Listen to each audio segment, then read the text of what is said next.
The legitimate limits to freedom of expression, the three-part test.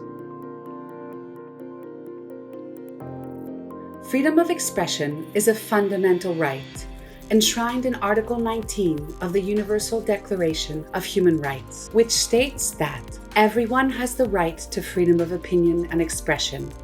This right includes freedom to hold opinions without interference and to seek, receive, and impart information and ideas through any media and regardless of frontiers.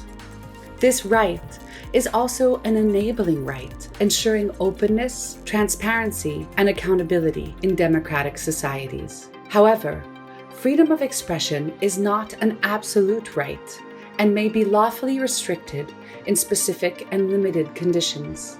Under international human rights law, and specifically Article 19 of the International Covenant on Civil and Political Rights, or ICCPR, the three-part test determines whether a restriction on freedom of expression is legitimate.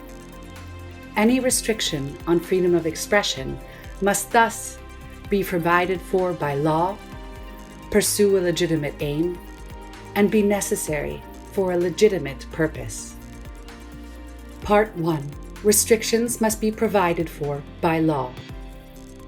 A restriction to freedom of expression should be provided for by a prior existing law or binding norm, adopted by competent authorities, and which is formulated with sufficient precision to enable citizens to regulate their conduct accordingly.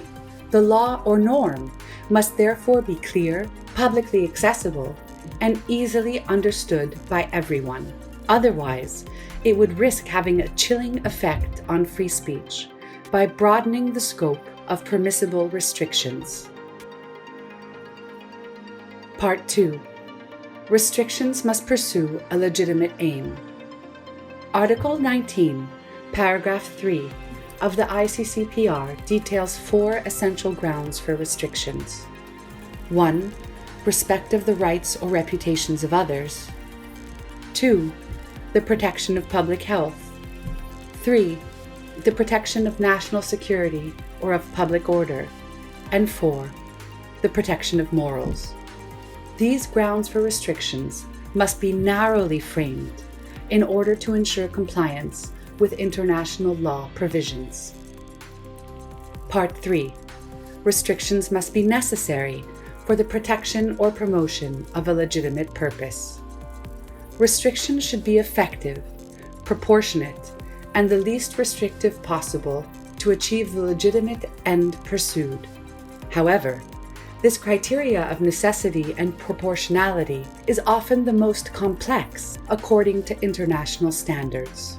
Courts and other public authorities should thus consider the context in which the restriction is applied. For instance, a restriction in favor of national security might be justifiable in times of war, but not in times of peace. The three-part test sets a high standard to justify and clearly express the legitimacy of a restriction to the fundamental right to freedom of expression. In our rapidly changing digital environment, it is all the more important to reinforce the rule of law and the application of the three-part test to guarantee every citizen's right to freedom of expression and access to information.